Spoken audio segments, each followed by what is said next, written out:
Paul Kelly, Acting Chief Medical Officer, here to give an update on the situation. Really, it's all about South Australia today, and people will have heard the news from Adelaide this morning, where the Premier, this afternoon rather, when the Premier and the Chief Public Health Officer, as well as their Police Commissioner, got up and talked about what their plans were for the coming days.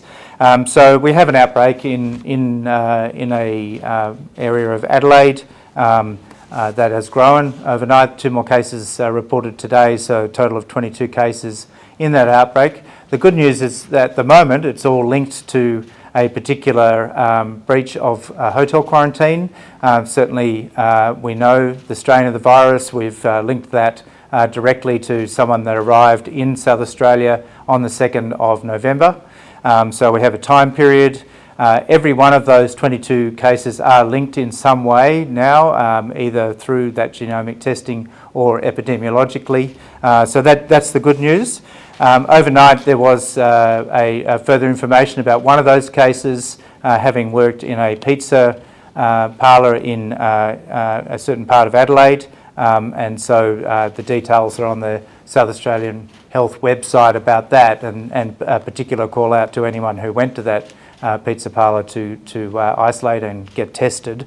But the news today really is that as the South Australian authorities have done with their public health response, they've gone fast, they've gone hard, they've gone broad. A lot of testing, record testing over the last couple of days, over 11,000 tests, as I understand it, from the South Australian authorities have happened. And we've seen people turning up in great numbers to be tested. But they've also decided to go harder as well with what they're calling a 6-day pause, with a range of measures essentially to decrease the movement around Adelaide and around the whole of South Australia, to decrease that opportunity of the virus spreading. As we know, the virus generally spreads with people, and so whilst they are doing that very clear and constant public health response of testing, contact tracing and isolation, they also want to give that the very best chance of working over this short period. So their 6-day pause is coming into effect tonight, and there was some details about that discussed previously. I can go into that in questions if needed.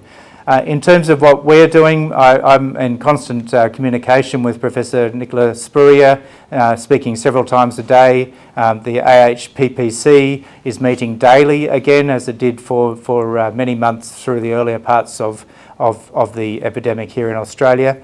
And we are providing peer support, an ability to assist with the detailed analysis of what is going on, and to offer practical support such as contact tracing. We've set up a group here in the Commonwealth, here in Canberra. Some of my staff are now on the phones literally right now, talking to people and giving them advice. Similar groups have been set up in New South Wales and in WA, and a very seamless approach to that, as per the Alan Finkel review that was given to National Cabinet last week, of making sure that we're there to support wherever we can. I've spoken with the Australian Defence Force today, and that is also trained to increase the footprint that's already in South Australia in terms of assisting wherever that's necessary, including increasing the testing capability in Adelaide. We've also discussed perhaps senior medical help, epidemiologists, logistics and the like. So we're waiting to hear from South Australia, and we will respond as we always do as the Commonwealth Government, but also other states and territories.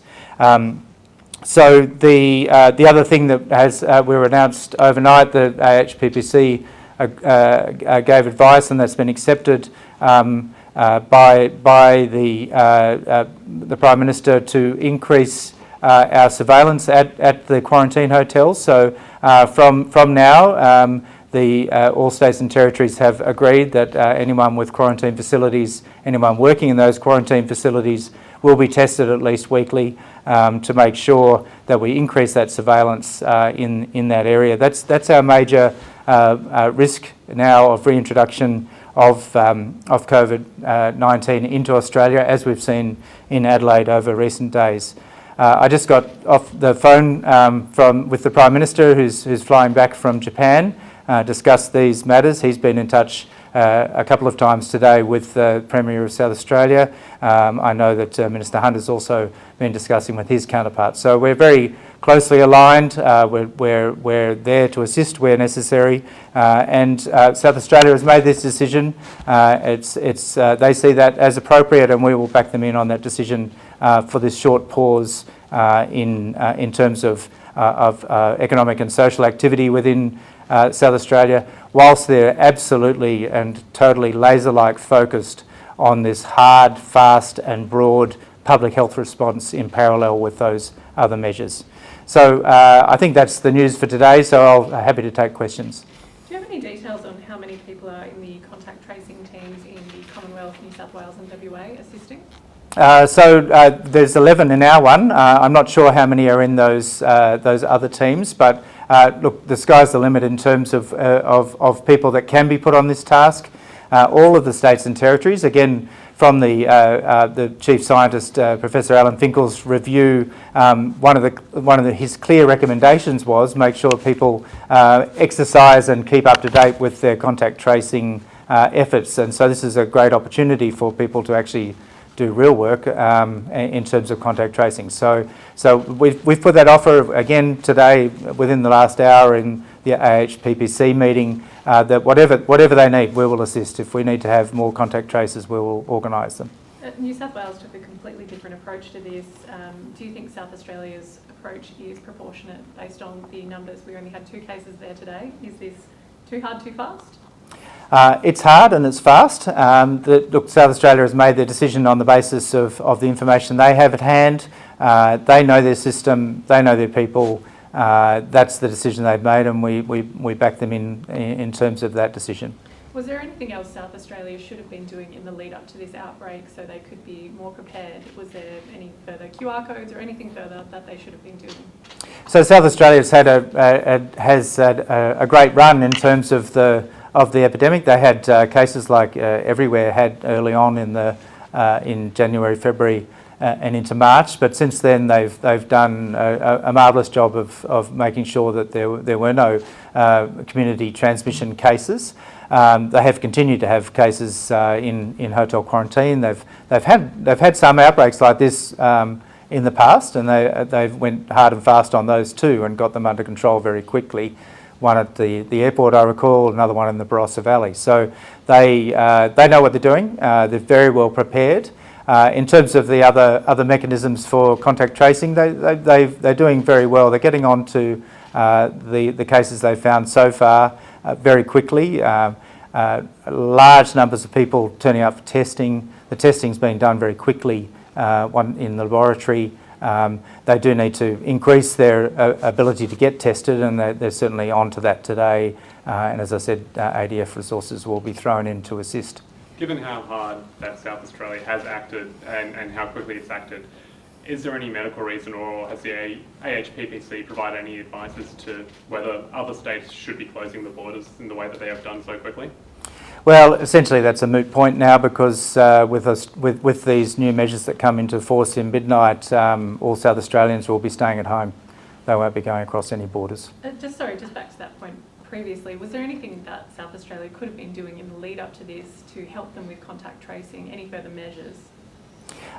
So you mentioned QR codes. It's certainly in the Alan Finkel report that was put before National Cabinet on Friday, that there was a suggestion that all states should learn from each other in relation to various measures. And so South Australia has taken that on board, and indeed Premier Marshall last Friday was very complimentary of the report and said that it had been read and will be taken on board. So look, there's always ways that we can improve this, but they've got very good contact tracing, and you can see how quickly they've got to the numbers that they've found so far. And I would say that actually there was a young doctor in the hospital in Northern Adelaide who was absolutely essential in picking up that first case. The family member that went to that hospital and went to the emergency department with something else completely different, no respiratory symptoms.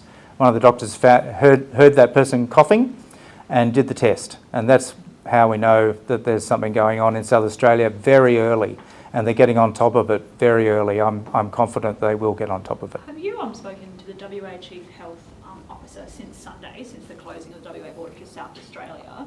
Has he argued that case for the closing of the border from the health perspective, or is that more, do you understand that that's more a call from the Premier and Health Minister? So I've spoken to Andy Robertson every day since Sunday. We've been meeting daily, and he's given his advice to his Premier on the basis of the West Australian situation. When we meet as AHPPC, we talk about Australia and we give advice to the National Cabinet. So no, I haven't spoken directly with him about his decision to close the border. Has South Australia met the definition of the Commonwealth definition of a hotspot yet? No, they have not. So the definition of the Commonwealth is 10 in a metropolitan area like Adelaide is 10 cases per day for 3 days. We've had 22 cases in 3 days. Will that definition be revised given South Australia's hard lockdown and it's got less cases than the Commonwealth definition? I'm confident with my definition, but look, there's a lot of testing being done at the moment. We'll know more about what's happening in Adelaide in the coming days. The reality is, for public health, one needs to make decisions without all of the information in front of them. It's very easy to make a decision a week after you needed to make it. South Australia have made their decision today on the basis that they don't want to be thinking in a week, I should have done something else, and gone harder and gone faster. They've gone hard, they've gone fast, they've gone broad, both in their public health response as well as the other measures that were announced today. And that will give them the best chance of getting on top of this outbreak. I've got someone on the phone.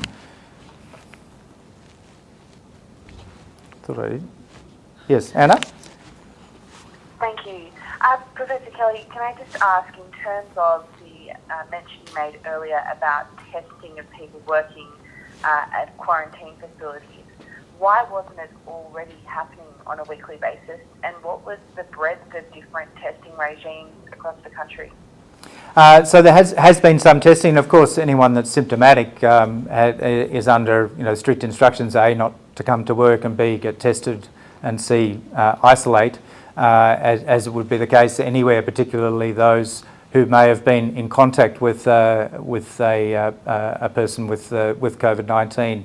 I know that in New South Wales they have been testing, not as frequently as this, and there has been some testing being done in other places, but we decided to make that recommendation, which has been accepted, for that to be a routine thing. And in fact, it was a test of the security guard who is also working in the pizza parlour, even though he was asymptomatic, that led to the latest information. And just to follow up, in terms of the virus and the genomic sequencing that's being done in Adelaide, what do you know about how quickly this virus can spread? We heard from Stephen Marshall some descriptions about it being highly infectious, more so than other strains. Can you speak to that? Not all the information is available yet, but my understanding is that they are finding cases, secondary cases of COVID-19 within a very few days of the previous cases. There is a range of options as to why that might be the case, but at the moment we don't have any evidence that the virus has changed in any way to become more infectious or more dangerous. This is the same virus we've been dealing with. In fact, the coronavirus, since it started virtually a year ago now, the first cases have now been understood to have happened. It's remained quite stable in relation to those sort of issues in relation to the virus, how transmissible it is between person to person, how quickly it can cause disease, how serious that disease might be. The good news so far for those cases in Adelaide, there's only the 2 cases that are in hospital, both elderly residents of Adelaide. Could you give us some further idea of what extra testing supports are on offer? Is it pop-up clinics or extra personnel? Both pop-up clinics and extra personnel. So I'm sure people watching this will remember early on in Melbourne there was a substantial increase in the ability to test, including with the Australian Defence Force personnel. They stood up essentially flying teams that went out into rural Victoria as well as urban Melbourne, and so we're looking to go along those lines again. So potentially, and this is a matter for the South Australians to request what they need, but potentially more clinics, longer hours, more testers and so forth, just to increase to surge that capacity to test. We have 4 GP respiratory clinics funded by the Commonwealth in urban Adelaide. There are more also in rural South Australia, and those 4 have shown a very large increase in patronage over the last few days. They've increased their hours and to deal with that, and they're also offering, where it is appropriate, asymptomatic testing in those clinics. In Brisbane, the State of Origin is being played in a full stadium, 100% capacity, 52,000 people in the crowd tonight. Is that considered? Is that COVID safe? And if so, should lifting of restrictions on capacities and other venues be considered, like churches or similar sort of gatherings? Those are matters for the Queensland Government to decide. I will know that, and speaking with Dr. Jeanette Young today, she reiterated the fact that they have actually gone very carefully and looked at that there are no South Australians coming to tonight's event, and unfortunately they will have to watch it on television like the rest of us.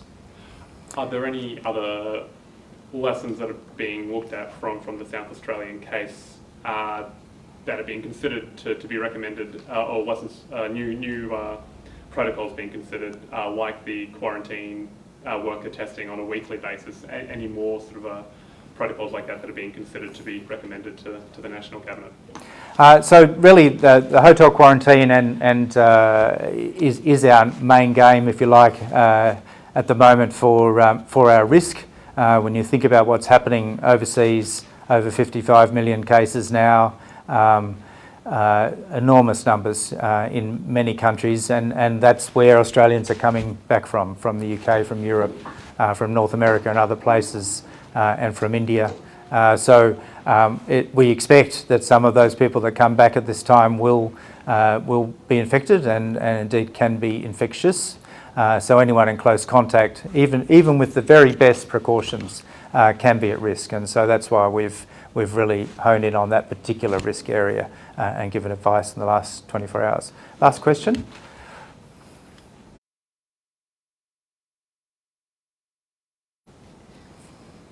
Anna, anything more from you?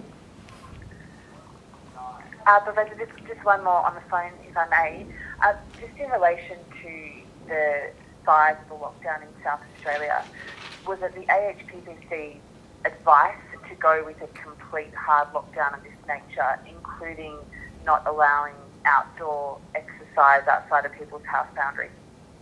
So all of the things that were announced by the South Australian Government today, and that it is their decision, as they are able to do within their own jurisdiction. They're the elected government for South Australians, and so they've taken those steps. None of them are outside of the realm of what we talked about earlier this year in terms of the 3-step plan for reopening, which, or indeed the steps to decreasing activities, and so they're all in that range of measures that were discussed at that time. The AHPPC was not involved with that decision making today. That was a matter for the South Australian Government, which they told us about today as well. Okay.